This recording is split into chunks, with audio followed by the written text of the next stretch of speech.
Roma, en una calle polvorienta de la Suburra, nació en el año 100 a.C. un niño destinado a cambiar el curso de la historia.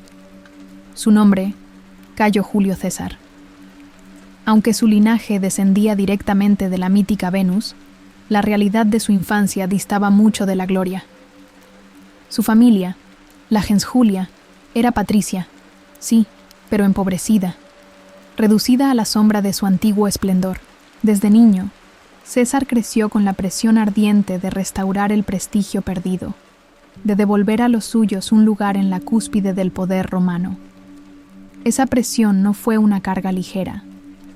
La Roma de aquellos años era un hervidero de traiciones, guerras civiles y ambiciones despiadadas. César lo entendió pronto, pero también comprendió el valor de las alianzas. Su tía Julia estaba casada con Cayo Mario, el famoso general y líder del Partido Popularis, quien fue el enemigo mortal de Lucio Cornelio Sila, el dictador de la facción Optimates. Esa conexión marcaría su destino. A los 17 años, César tomó una decisión que habría significado la muerte para cualquier otro joven de su posición. Se casó con Cornelia, hija de Sina, uno de los principales aliados de Mario. Sila, recién ascendido como dictador, vio el matrimonio como una provocación directa. Exigió a César que repudiara a Cornelia. El joven, apenas un muchacho, se negó.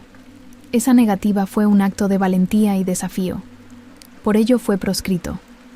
Su nombre apareció en la lista negra. Su vida colgó de un hilo. Durante años vivió en las sombras, mudándose constantemente, escondiéndose y sobornando a funcionarios para salvar el pellejo. Pero nunca cedió. Esa obstinación, ese fuego interior, lo acompañaría siempre. Cuando finalmente Sila dejó el poder y murió, César emergió de la penumbra, transformado. Buscando redimirse y forjarse como hombre de acción, partió a Asia Menor como oficial militar. Allí, durante el asedio de la ciudad de Mitilene, tuvo su primera experiencia en combate. No se limitó a dar órdenes desde la retaguardia. Luchó cuerpo a cuerpo, con furia y disciplina. En medio del fragor de la batalla, salvó la vida de un camarada y fue condecorado por su valentía con la corona cívica, una de las más altas distinciones del ejército romano. Pero no solo forjó su espada, también cultivó su mente. En Rodas, estudió retórica con el célebre Apolonio Molón. Era ambicioso, sí, pero también meticuloso. Soñaba con gobernar, pero sabía que la palabra era tan poderosa como el acero. Y sin embargo, el destino, siempre cruel y caprichoso, no tardó en volver a probarlo. Durante su viaje hacia Rodas, piratas cilicios lo capturaron. Era joven, noble, vulnerable, pero no mostró miedo. Les exigió con desdén que aumentaran el monto de su rescate porque valía mucho más. Pasó 40 días cautivo. Jugaba con ellos, les leía discursos y poesías. Se reía de sus carcajadas toscas y les advertía, medio en broma, medio en amenaza, que los crucificaría cuando fuera libre. Y lo hizo. Apenas fue liberado, reunió una pequeña flota, los persiguió, los capturó y, como había prometido, los crucificó a todos. Fue entonces cuando Roma empezó a prestar atención. Había algo en él, algo implacable, una mezcla letal de ingenio, audacia y rencor. Aquellos años de juventud, llenos de peligro, formación y prueba, no solo lo endurecieron, lo definieron. Cuando regresó a Roma, ya no era simplemente un patricio ambicioso, era Julio César, y su ascenso apenas comenzaba. De vuelta en Roma, César no se refugió en la discreción. No había vuelto para ser uno más entre los muchos jóvenes ambiciosos que deambulaban por los foros y los tribunales buscando fortuna. Él quería gloria, quería el poder absoluto, y sabía exactamente cómo conseguirlo. En el año 65 a.C., obtuvo el cargo de edil curul. Era una posición decorativa en teoría, un peldaño menor en la escalera del cursus honorum, pero César la convirtió en un espectáculo sin precedentes. Se endeudó de forma escandalosa para ganar el favor del pueblo. Organizaba juegos, banquetes, espectáculos que rozaban la demencia en fastuosidad. hizo desfilar por la arena a 320 parejas de gladiadores, desbordando todos los límites impuestos por la ley y el decoro. Los muros de la ciudad estaban tapizados con su nombre. El pueblo lo adoraba. La aristocracia lo temía. Pero el joven patricio no se detenía. Compraba jurados, manipulaba juicios y tejía alianzas oscuras. Cada paso estaba cuidadosamente planeado. Cada escándalo, cada exceso, era una inversión calculada. En el año 63 a.C., logró un triunfo aún más audaz. Fue elegido Pontifex Maximus, el sumo sacerdote de Roma. No importaba que tuviera apenas 37 años. No importaba que sus rivales fueran veteranos respetados. Los sobornos fluyeron como ríos invisibles bajo la superficie. Y en la sombra de esa elección, otro acontecimiento estremecía a Roma: la conspiración de Catilina. Mientras el Senado debatía acaloradamente cómo enfrentar la revuelta de Catilina, César se mostraba enigmático. Simpatizaba con los populares, sí, pero no se comprometía. Jugaba a dos bandas. Defendía los derechos de los ciudadanos, incluso los acusados de traición, mientras el Senado exigía ejecuciones. Era una jugada peligrosa, pero brillante. No se manchaba las manos, y al mismo tiempo, su imagen entre el pueblo seguía creciendo. Roma lo observaba con atención. Ya no era solo el joven temerario que gastaba fortunas para ganar aplausos. Era un operador político hábil, silencioso, paciente y despiadado cuando era necesario. En el año 60 a.C., todo cambió. César comprendió que, para tomar el poder, no bastaba con ganar al pueblo. Necesitaba aliados entre los poderosos. Así nació un pacto secreto que reconfiguraría los cimientos de la República. El primer triunvirato. Pompeyo, el general más célebre de su tiempo, victorioso en el este, amado por sus tropas. Craso, el hombre más rico de Roma, capaz de comprar voluntades enteras. César, el político carismático que sabía mover al pueblo como un director mueve una orquesta. Tres ambiciones que se entrelazaban como serpientes. Para sellar el acuerdo, César ofreció a su hija Julia en matrimonio a Pompeyo. No fue un gesto romántico, fue un sacrificio político. Julia era su joya más preciada, pero el poder requería sangre y renuncia. Y César estaba dispuesto a entregar todo. El año siguiente, en el 59 a.C., César logró ser elegido cónsul. El consulado estaba pensado para compartirse, pero su colega, Marco Calpurnio Bíbulo, fue rápidamente neutralizado. Las sesiones del Senado se convirtieron en campos de batalla. César contrató guardaespaldas, rodeó el foro con matones, y cada vez que Bíbulo intentaba oponerse, era ridiculizado, empujado, incluso golpeado. Las leyes que César deseaba pasaban sin oposición real, entre ellas, una especialmente importante, una ley agraria que, bajo la excusa de ayudar a los pobres, en realidad premiaba a los veteranos de Pompeyo y consolidaba la alianza triunviral. Pero César no se conformó con el consulado. Necesitaba una base de poder militar, un terreno donde construir su propia gloria bélica, su propio ejército, su propia leyenda. Así consiguió que se le otorgara el gobierno de la Galia Cisalpina e Iliria, y también la lejana Galia Narbonense. Un territorio vasto, turbulento y rebosante de tribus hostiles. El escenario perfecto para la guerra. El Senado, acorralado, aceptó. Quizás pensaron que se desharían de él, que el frío del norte y la resistencia de los galos apagarían su ambición. No sabían que acababan de abrir la puerta al conflicto más sangriento de la historia de Roma hasta ese momento. La República había soltado un león en la Galia, y César estaba a punto de bañarla en fuego y hierro. Los vientos del norte no apagaron el fuego de César, al contrario, lo avivaron. En el año 58 a.C., la Galia estallaba en tensión. Tribus enteras migraban, saqueaban, buscaban tierra fértil donde asentarse. Una de ellas, los helvecios, inició un masivo movimiento hacia el oeste, cruzando territorios aliados de Roma. César respondió de inmediato. Lo que para muchos era un problema fronterizo, para él era la excusa perfecta. Guerra preventiva, intervención justificada, legitimación del conflicto. En la batalla de Bibracte, César arrasó a los helvecios. Las cifras son imprecisas, pero los relatos hablan de más de 250.000 muertos o capturados. La masacre fue inmensa. Los supervivientes fueron obligados a regresar a sus tierras arrasadas como ejemplo. Era una advertencia a todas las tribus. Roma ha llegado y trae consigo un comandante que no conoce la piedad. Pero esto era solo el comienzo. Los usípetes y los téncteros, dos tribus germánicas que habían cruzado el Rin buscando asilo, se presentaron como emisarios, pidieron tregua, y César accedió. Les ofreció alimentos, tiempo para negociar, y mientras dormían, los atacó. Fue una carnicería.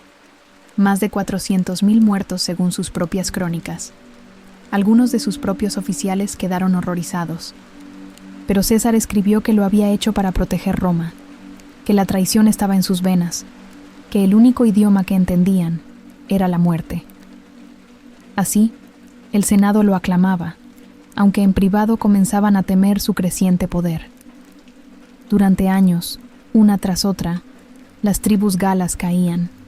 César no solo luchaba con la espada, usaba el soborno, el chantaje, la diplomacia envenenada.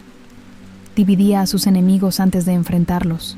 Daba recompensas generosas a quienes traicionaran a sus propios jefes. Tomaba rehenes, quemaba aldeas, cruzaba bosques enteros sin descanso. Pero en el año 52 a.C., una figura emergió de entre los galos.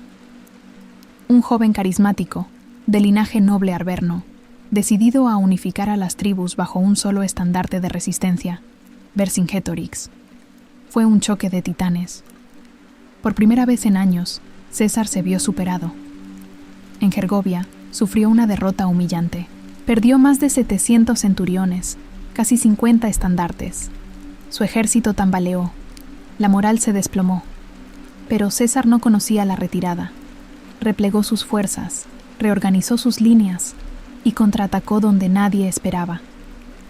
Vercingetorix se atrincheró en Alesia, una fortaleza natural rodeada de colinas y ríos. César, en lugar de asaltarla directamente, hizo lo impensable. Construyó un muro de 15 kilómetros alrededor de la ciudad y luego otro muro externo de otros 10 kilómetros para protegerse de un ejército de socorro galo. Era una prisión circular, una trampa de ingeniería militar jamás vista. Durante semanas, los galos resistieron el asedio, comiendo raíces, sacrificando caballos. Los refuerzos llegaron, sí, pero fueron derrotados. Hambrientos, debilitados, los defensores de Alesia vieron cómo la esperanza se desvanecía. Vercingetorix, sabiendo que el final era inevitable, se vistió con su armadura ceremonial, montó su caballo y se entregó a César ante la mirada de sus hombres. Lo hizo con dignidad, sabiendo que pasaría el resto de su vida encadenado en Roma, esperando un desfile triunfal que acabaría en su ejecución. Con Alesia cayó la Galia. Pero César no solo regresó a Roma con oro, esclavos y gloria. Regresó con algo aún más peligroso, un ejército absolutamente leal a él y solo a él. Había cruzado el Rubicón de la ambición personal. Su popularidad estaba por encima de cualquier magistrado, y su poder, alimentado por el miedo, era ya un desafío abierto a la República. Roma pronto descubriría que la conquista de la Galia no había sido un acto de servicio, sino un preludio, un ensayo general para una guerra aún más cercana, más devastadora, una guerra civil que enfrentaría a Roma contra sí misma. Roma estaba inquieta. En sus calles flotaba una tensión sorda, como el silencio antes de una tormenta. El Senado miraba hacia el norte con desconfianza, sabiendo que César, tras casi una década en la Galia, no era el mismo político joven y audaz que habían enviado. Ahora era un conquistador, rico, adorado por el pueblo, respaldado por un ejército endurecido por años de sangre, y lo más peligroso de todo, impaciente. El Senado le exigió que desmovilizara sus tropas y regresara solo a Roma. Era una trampa, y César lo sabía. Si lo hacía, quedaba expuesto a juicios, a acusaciones, incluso al exilio. Sabía también que su poder no podía sobrevivir sin su ejército. Y entonces tomó la decisión que lo sellaría para siempre como enemigo de la vieja república. En una noche helada de enero del año 49 a.C., frente al río Rubicón, miró a sus hombres y pronunció las palabras que marcaron el punto de no retorno. Alea iacta est. La suerte está echada. Acompañado solo por la 13ª Legión, avanzó sobre Italia en una marcha fulminante. No era la fuerza lo que aterraba a Roma, era la voluntad. Las ciudades no resistían. Los políticos huían. El Senado, en pánico, abandonó la capital. Pompeyo, su antiguo aliado y ahora su rival, también escapó. Roma, la ciudad eterna, cayó sin una sola batalla. César no perdió tiempo. Persiguió a Pompeyo a Grecia, pero antes, en medio del caos, encontró en Egipto una oportunidad que no dejaría escapar. Cleopatra, joven, inteligente, astuta, lo recibió envuelta en una alfombra para eludir a sus enemigos. Lo sedujo no solo con su belleza, sino con su potencial político. De esa unión nacería Cesarión, hijo de ambos, aunque Roma jamás lo reconocería como legítimo. Mientras tanto, Pompeyo se reagrupaba. En la llanura de Farsalia, en el año 48 a.C., las dos mitades de Roma chocaron con una violencia inaudita. César tenía menos hombres, menos caballos y menos suministros, pero tenía la mente más brillante del campo de batalla. Ordenó a sus soldados despojarse de armaduras para ganar agilidad. Sus formaciones eran móviles, compactas, imprevisibles. A mitad del combate, introdujo una cuarta línea sorpresa que desbarató la caballería de Pompeyo. La victoria fue aplastante. Pompeyo huyó hacia Egipto, buscando refugio entre antiguos aliados, pero allí lo esperaba la traición. Ptolomeo XIII, rey adolescente y rival de Cleopatra, quiso congraciarse con César. Le ofreció la cabeza de Pompeyo en una bandeja de plata. Pero no recibió la gratitud esperada.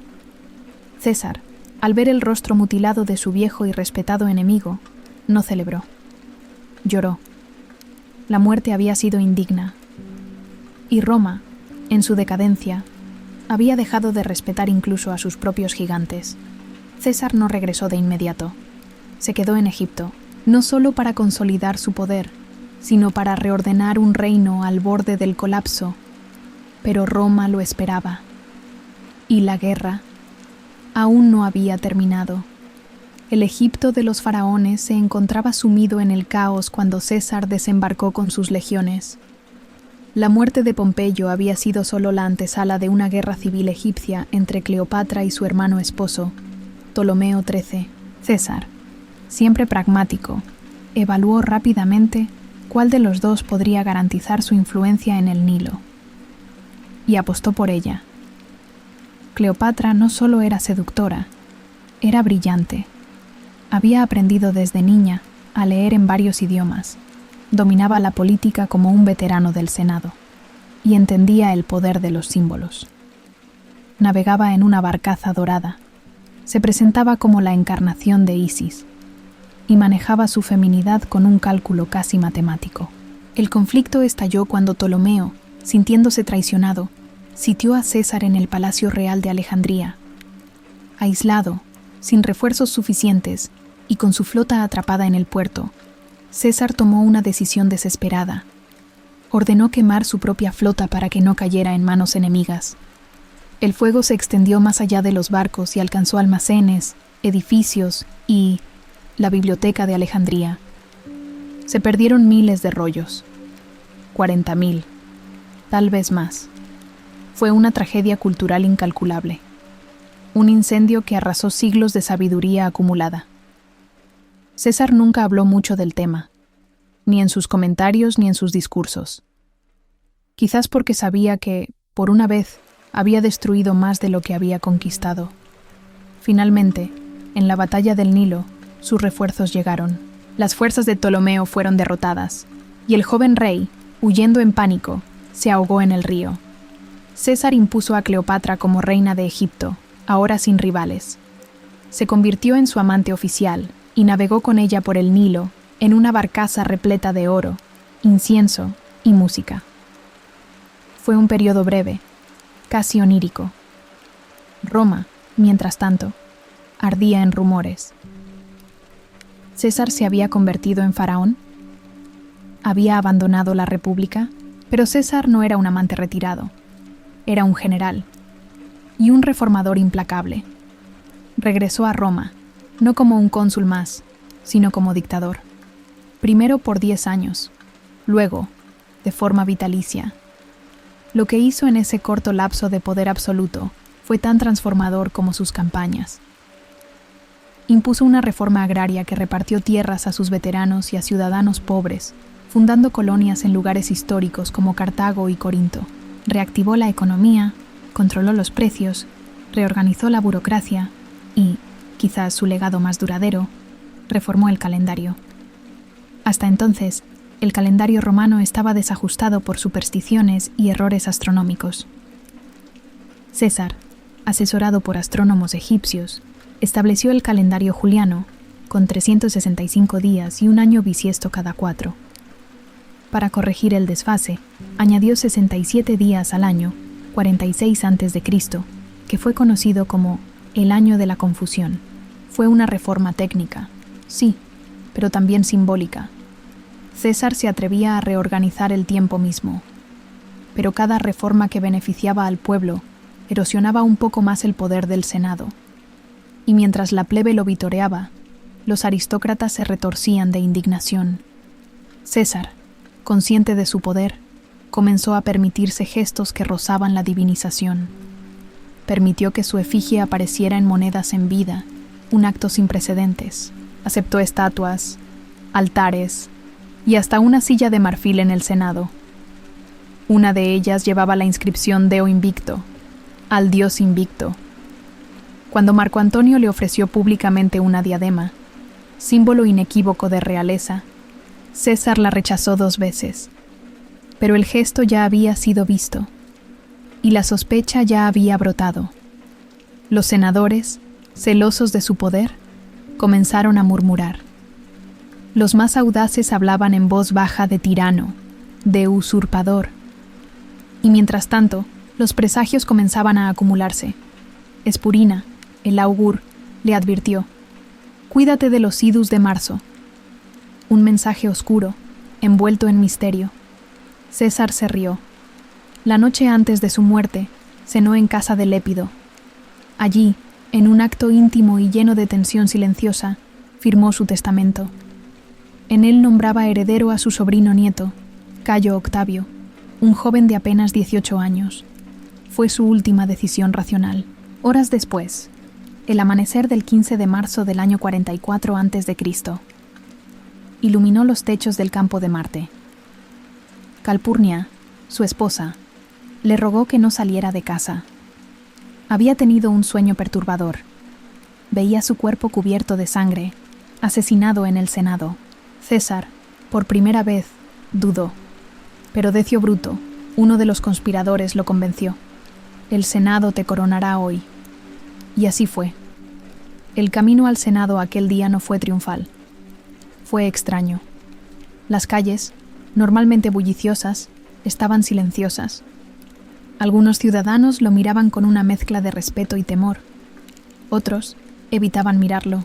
César avanzaba como si ya lo supiera, como si presintiera que la historia estaba a punto de cerrarse sobre él, como una trampa que él mismo había diseñado. Entró en la curia de Pompeyo, el edificio donde el Senado se reunía temporalmente, mientras restauraban la sede tradicional. Era un gesto irónico del destino. Allí, donde aún se alzaba la estatua de su viejo rival Pompeyo, lo esperaba el círculo de conspiradores. Más de 60 senadores se habían unido al complot, hombres que le debían sus cargos, sus riquezas, su vida política. Entre ellos estaban Casio, Trebonio, Decio Bruto y Bruto. Marco Junio Bruto, casi un hijo para César. Había confiado en él, le había otorgado honores, incluso lo había perdonado cuando conspiró en el pasado contra la República. pero bruto, idealista, creía que al matar a César estaba salvando a Roma.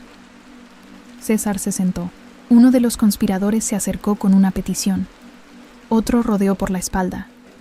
Y de pronto, sin ceremonia, sin aviso, Casca sacó un puñal y lo hundió en el cuello de César. César intentó resistirse, empujó al atacante, gritó. Pero entonces, todos se abalanzaron. El salón se llenó de cuerpos, de túnicas agitadas, de metal brillando bajo las antorchas. Le dieron 23 puñaladas. No gritó cuando le atravesaron el pecho o el costado, pero cuando vio a Bruto alzar el brazo con la daga, su rostro cambió. No de sorpresa, sino de tristeza. ¿Tú también, hijo mío?, dijo, según cuenta la tradición. Caisú, Tecnón, no se defendió más. Cayó a los pies de la estatua de Pompeyo, como si la historia cerrara un círculo sangriento. Su sangre tiñó el mármol, formando un charco oscuro, denso. El silencio se apoderó del lugar. No hubo victoria, solo miedo. Los conspiradores huyeron, no como salvadores de la República, sino como asesinos. Julio César, dictador perpetuo, conquistador de la Galia, reformador de Roma, amante de Cleopatra, había muerto no por el filo de la espada enemiga, sino por las manos de sus amigos. Su cuerpo yacía solo, abandonado, inmóvil. Pero su muerte no devolvió la libertad a Roma. Al contrario, su asesinato fue la chispa que encendió nuevas guerras civiles. Su heredero, Octavio, tomaría el manto de César y con él, el nombre. Destruiría a los conspiradores uno por uno, aplastaría a Marco Antonio y fundaría el Imperio Romano. Julio César murió como hombre, pero renació como mito. Desde entonces, su nombre se convertiría en título, Caesar. Sería pronunciado por emperadores, por zares, por kaisers. Su sombra, alargada por siglos, aún recorre las ruinas de Roma y las páginas de la historia.